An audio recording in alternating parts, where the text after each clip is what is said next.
Hello. Hello, Hello, Jimmy. How are you going? Hello, Grant, how are you?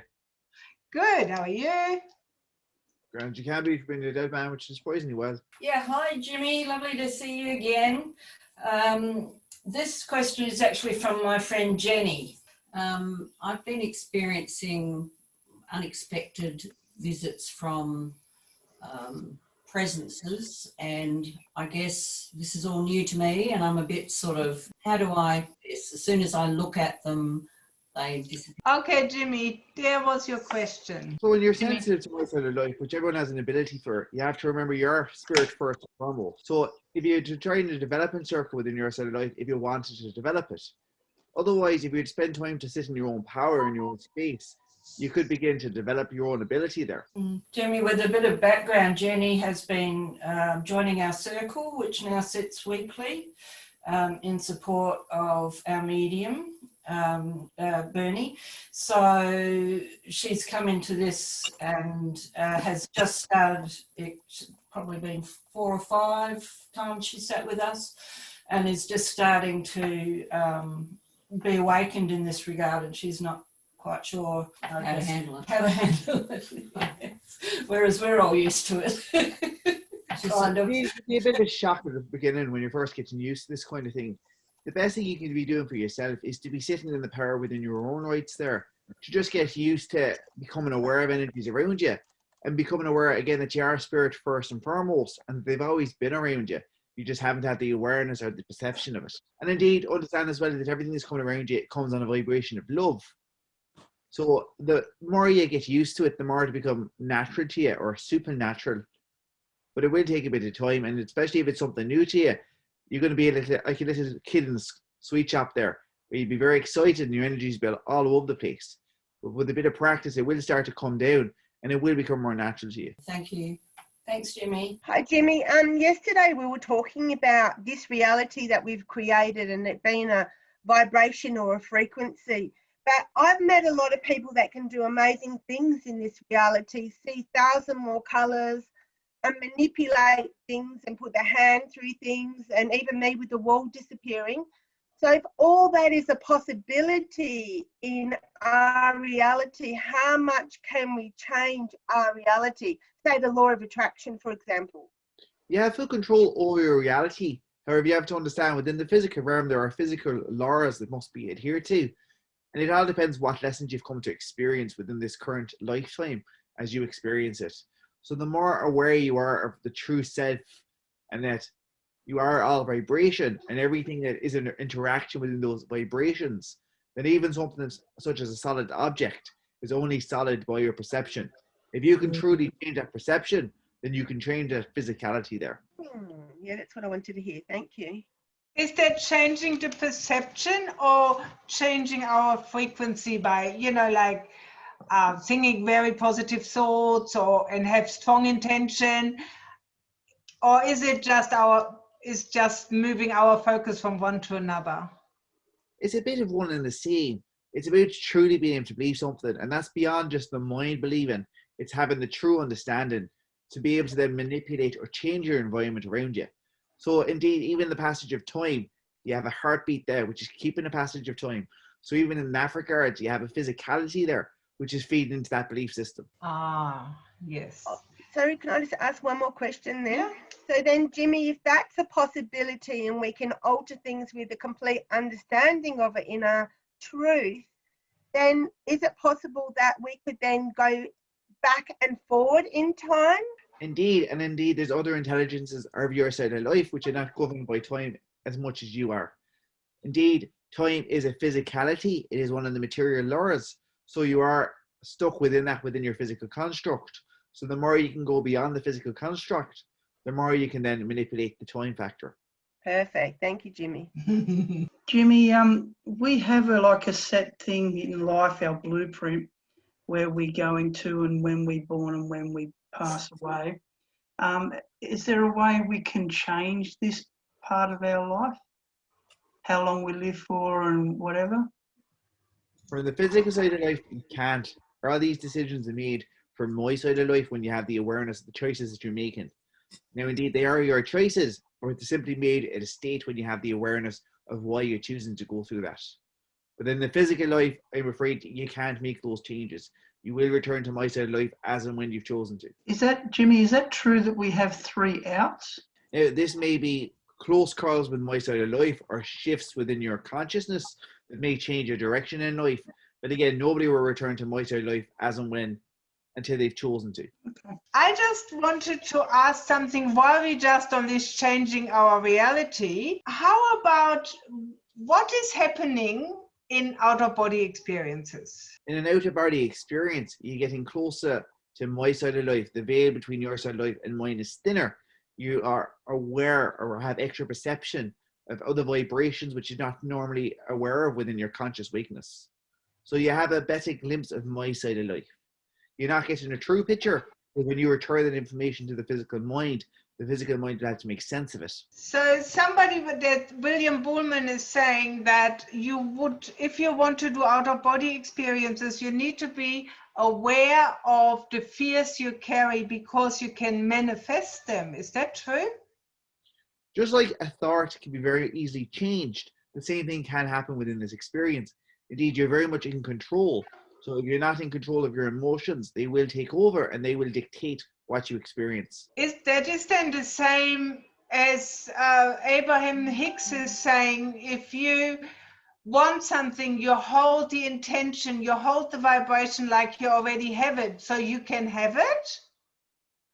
Indeed, it's about understanding that everything you're experiencing within your life is your creation, it's your reality. So if you wanted something to change in someone else, you have to make that change within yourself because it's your reality. You can't expect someone else to do it for you. So the law of attraction is a real law and it works regardless. It's part of the material world. It is material law. Again, it's a bit like if you wanted to win the lottery and you were determined to win the lottery, but you never bought a ticket. You can't complain when you get to my side of life if you didn't do your part. I get that. Yes, Jimmy. What about when you have an out-of-body experience that's spontaneous and you go from point A on Earth to point B on Earth? So you're standing, say, outside somebody else's house or something like that. What's happening there? Indeed, it's entirely possible, and this will happen when you're in your dream state anyway. The only difference is normally when you're in your dream state, you don't have the conscious awareness there to take that information back to the physical mind to then be reverted to memory. So with an out-of-body experience that you have an awareness, you're simply consciously aware. Once you're consciously aware, you can then have some conscious control over what happened and what you do. Okay. Now, I was awake at the time when this happened. It was a highly emotional state, but I was here and then there was some music on which put me there. So I was conscious. Indeed, you can be both conscious and a projection of your mind or a projection of your perception can still have an out-of-body experience. That's entirely possible. And indeed, from my side of life, we aren't limited to just one perception. We have a bigger awareness of our time frames and our experiences. Thank you, Jimmy. What is it then when you have a dream and the dream is so real that you wake up and go, oh, I'm in my room. Oh, okay, I need to go to the bathroom, Then you lay down again and you're back in that story and it goes on for months. Why is that? Often in cases like this, there's a message which is trying to come through to you. Now, this doesn't always necessarily have to come from my side of life. Sometimes it can be your own mind trying to process something or trying to make sense of something. And indeed, if you were to write down these dreams, you'd find there is a recurring theme or a recurring message in there. Once you understand the message, you find the dreams would change. Oh, okay. So it is not like we talked the other day about that it also could be that we connecting in the greater awareness with an aspect of us, no? Indeed, it is entirely possible. But in most cases, in what you're explaining, it's often a message trying to come through. And again, it's not often from my side of life. Sometimes it's simply the mind trying to digest. Mine was actually just to get more clarity. How, from your side of life, can you explain what our out of bodies are, as a, to relate to what we actually experience in this reality? obviously you put everything in a form where we can understand it and comprehend it. Can you get into a bit more of a finer detail from your perspective by helping us understand it that way? An out-of-body experience is experienced from your side of life. It's simply an expansion of your conscious awareness, your conscious perception beyond the limitations of the physical form. So indeed, if you wanted to visit a friend on the other side of the world, you wouldn't have to physically walk there. Simply having the intention to be there is enough to send your energy or your perception there. So indeed, you don't have as many limitations as you do within the physical form, but you're still under some limitations as you're still within the physical realm, and the information must be understood by the physical mind. So indeed, you're more like your spiritual self, your less physical self. You're more like those on my side of life, but you're still within the limitations. So that comes from our subconscious, our unconscious, or the greater conscious, or combination of? Now, when you're in your sleep state and your body is going through the healing process and the repairing process, often the subconscious or the awareness will be expanded beyond the physical form. What tends to happen though is the conscious mind isn't involved in this, so you're often not aware of this, or the extent of your awareness is in the form of a dream or what is remembered of the dream. However, with your out-of-body experiences, this is having the ability of allowing the conscious mind to be aware of the process while the body is in the sleep state. So does that mean we're tapping into a higher part of ourselves then? Because we're aware of a process that happens naturally anyway. You're just not normally consciously aware of it. Okay, thank you. Hi, thanks. Jimmy, you may have already answered this, but your speech is very quick and I need a little bit of time to understand what you're saying. But my question is, does intelligence have anything to do with developing awareness and the ability to understand the spiritual soul? You know, like understand, comprehend, conscious awareness. I'm not sure if you understand what I'm asking, but it's around intelligence. And I don't know the way I speak. I definitely try to slow down for you there. Thank you. Don't be afraid to tell me to slow down if I'm ever going too fast. Now, within your side of life, when we're working with your side of life, we have to work with where your understanding is at. So at times we may have to change the information to something that isn't necessarily correct, but it's because where you're at that time, that's all your mind or your reality can accept. And then in time, as you learn and as you grow, and as your intelligence grows, you begin to be able to then learn bigger truths, and the veil between your side of life and my side of life gets thinner.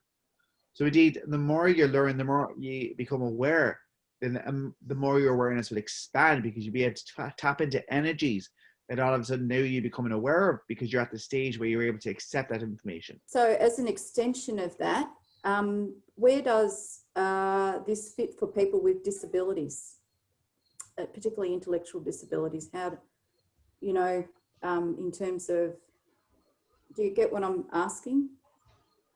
In what regards exactly? Like, you know, they may not have the ability or the aptitude to, or even that they have a necessary function in the physical world to learn about themselves as a spiritual being, for example. Now, indeed, on some levels, we can work beyond this. Now, again, if we're using the example of the out-of-body experience, once your perception is beyond the limitations of the physical form, you also leave behind any modalities of the physical form. So that can include things like disabilities, mental illness. So indeed, we can work with that state, and some of you on your side of life will work with that ability and in that way. Okay, thank you. Jimmy, mine's about transition. Now, if there is no separation and we're just at that level where we can't comprehend further up the ladder, so to speak, can you explain the actual transition process, knowing that there is no separation? Do we go through reality sections as we're getting nearer and nearer to where you're at, for example? Is it like our own reality to help us do that transition, that change in frame of mind? Can you explain a bit about that? Now, some will have a slower transition between your side of life and my side of life. whereas some will have a nice, quick surprise transition there. It really depends how you've chose to return to My Side of Life, what experience you're going to gain, and what's the intention behind it. However, everyone who returns to My Side of Life, it will be done in a way that your personality, your consciousness, as you may want to call it, will be able to understand and accept within My Side of Life. Indeed, it'd be like going from a kindergarten to the big school. They wouldn't necessarily throw you into the lesson straight away. They'd introduce you, they'd show you around, and then you'd slowly be taken into the lessons until you get used to it. Same with returning to My Side of Life. So some of you on your side may have some awareness in My Side of Life, such as loved ones drawing close to them before the transition to help with transition.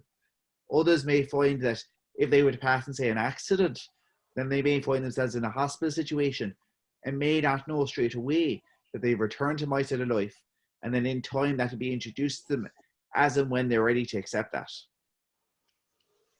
So those that have no belief in an afterlife and they find themselves intermittently in, say, a dark space until there's a realization or someone comes to help them, what do they experience while they're in that space?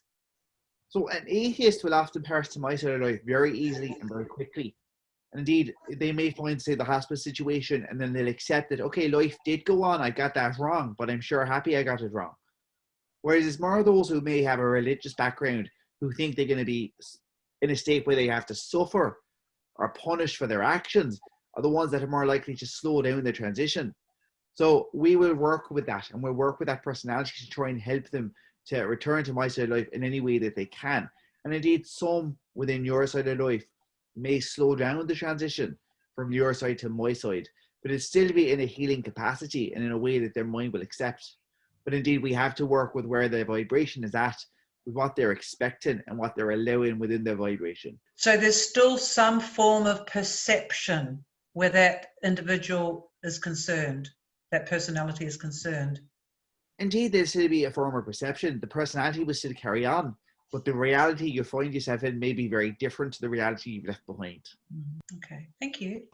Jimmy, just on Kath's comment, I know a lot of mediums who are autistic or who have dyslexia like I do, and we get a knowing, like a complete concept, a knowing, and I often get a knowing of things before other mediums that I know that read up on things. So how is that possible? Or is the concept given to me because it already exists in my timeline? How does that work, for people that do have these disabilities? After with disabilities such as your autisms, as you like to call it, as a disability, it's actually a higher brain functioning. So indeed, when you have the extra of the higher brain functioning, we're able to actually tap into your consciousness a lot easier than those that maybe don't have the higher functions there and are more trapped within the physical realm, and the physical is their master, rather forgetting that they are spirit first and foremost, and that spirit is the master. So indeed, with a higher brain function, yes, it may manifest as some issues within the physical realm, but often working with My Side of Life, you have a clearer connection. Thank you, Jimmy. And the other question was, I thought that this year I might sit with people in hospice and help them pass over. I think I might dedicate some time to that. And if I did that, would that assist their whole personality to be able to move to the spirit world and not leave part of their emotional state still somewhere in the ether?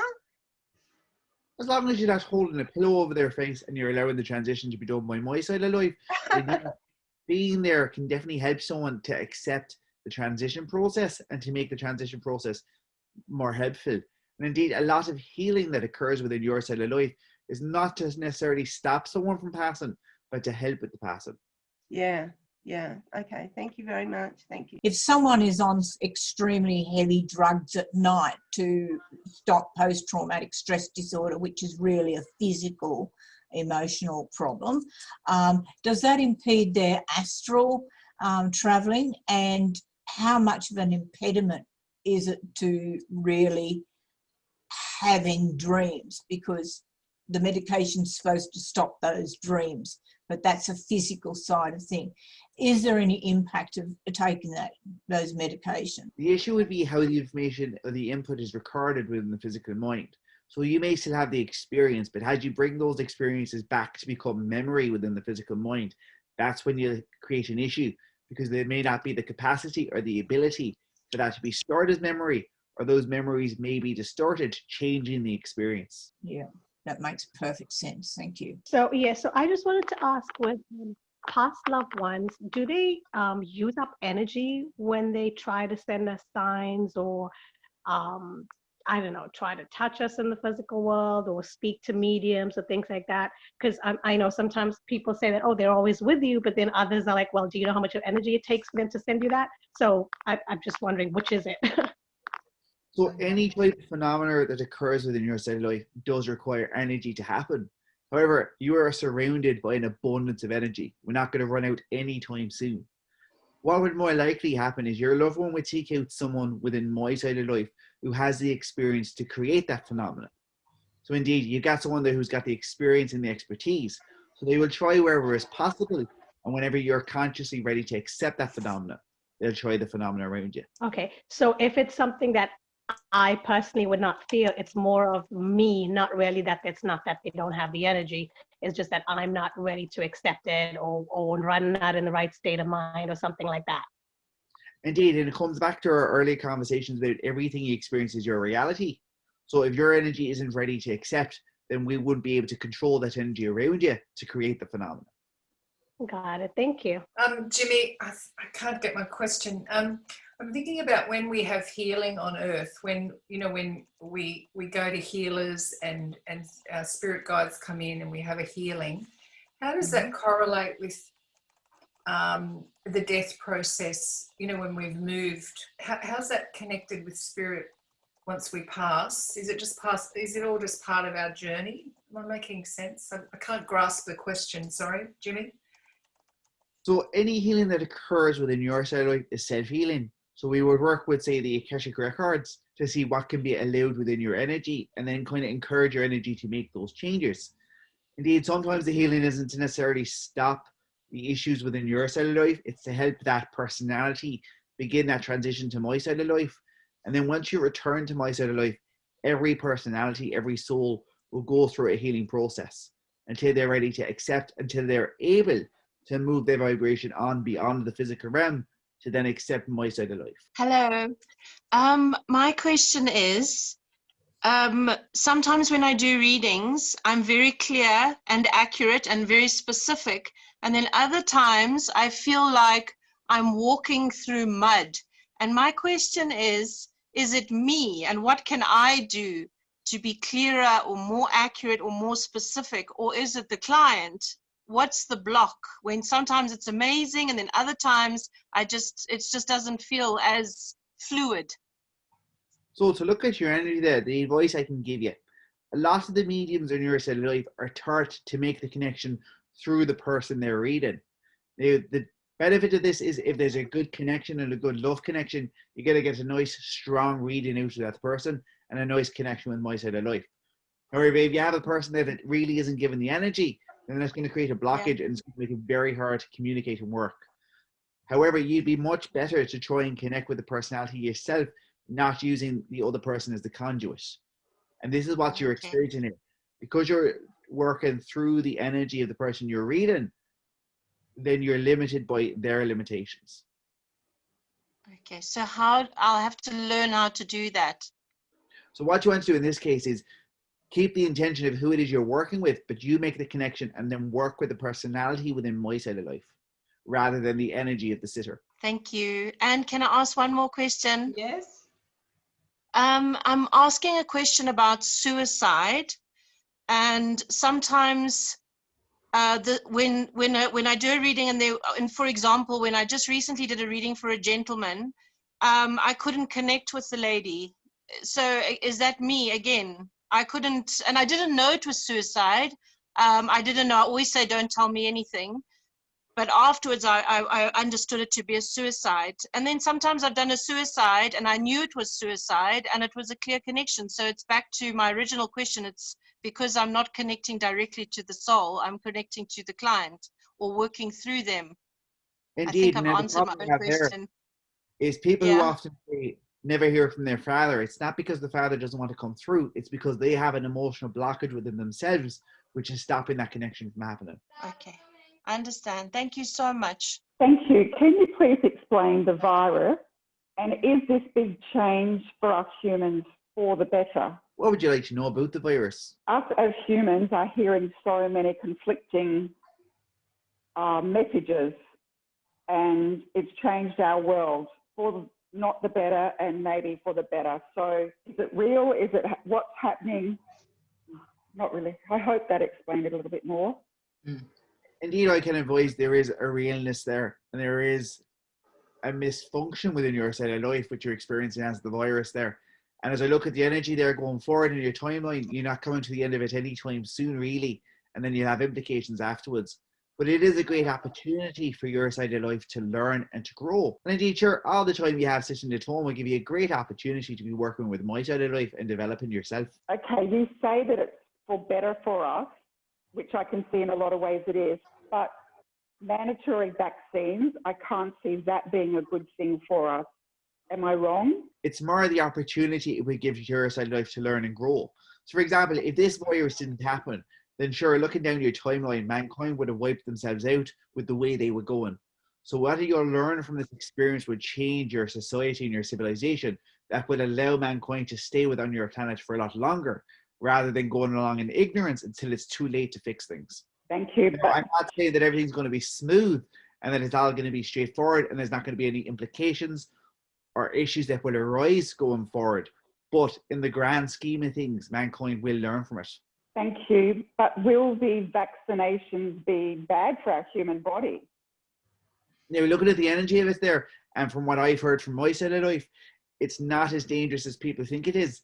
It won't be as effective as people think it is, but it won't be as dangerous as people think it is. Thank you so much. I really don't have a question. I came in kind of late. My husband passed away 11/16 of 20, and he always said, look for the signs, but I'm not seeing any, and I'm waiting for a visitation. I'm trying to connect spiritually. I'm just kind of lost, and I can't function right now. I can understand your situation there. Now, the best advice I can give you, try and spend some time to sit in the power and address the emotional hurt, which is completely understandable and is perfectly natural for the physical form. And understand it's not that they don't necessarily want to come through and connect with you. Often it's the emotional hurt or grief that we can feel, or the loss that we can feel within your side of life, that can stop the connection in the way we want it to happen. So indeed, the more you can do some work and address that emotion, the easier it's going to be for that personality to make contact in the way that they promised they would. Thank you. Not that exciting. Jimmy, a few times lately when I sit, I sort of, I don't know whether I fall asleep or whether I go into a trance state, and it's only like for half a song, one song. What's happening there? Am I falling asleep or am I going into a trance state? It looks here as if you are dropping into the deeper levels there. However, looking at the energy, you may find once or twice you're going a little bit too deep. But the majority of the time, looking at the energy there, it does look as if you're dropping into those deeper levels. Oh, good. Not falling asleep then. That's good. And just one more. Am I actually working on the blockage on my neck and shoulders? Is it getting better? There's still more work to be done there, but indeed it is improving and you're breaking into it there. But there's still more work to be done there. Okay. Thank you. Okay. I had a question about out-of-body experiences.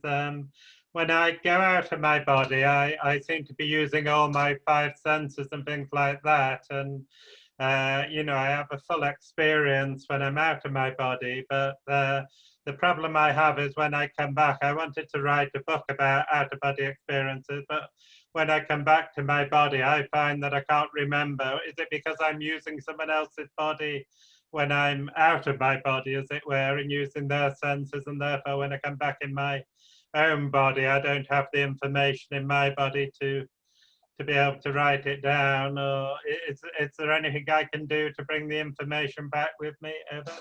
Indeed, it's about how the mind is processing the information to then store it into memory, which is a problem that will often occur with working with out-of-body experiences, that the mind is limited in its understanding.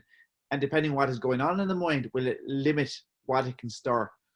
So the best thing you can do before you go for an out-of-body experience is try and sit in the power and try and work with the body to try and get the chemical system into a natural process so that when you return, it's able to store things into memory, unlike a dream which is in short-term memory and then forgotten. Okay, I mean, my experience of getting into the power is to transcend my physical body, and by that I mean going through the organs, through the cells, through the molecules, the atoms into my light body, and transcending that into the underlying field which connects me to the whole universe. The question really is how to bring information back from, you know, it's a bit like a drop of water merging with the ocean. You know, you can bring a drop of water out of the ocean anywhere in the ocean and have an experience somewhere else without actually traveling, because once you merge with the ocean, you become, you know, like the whole universe. The question is how to,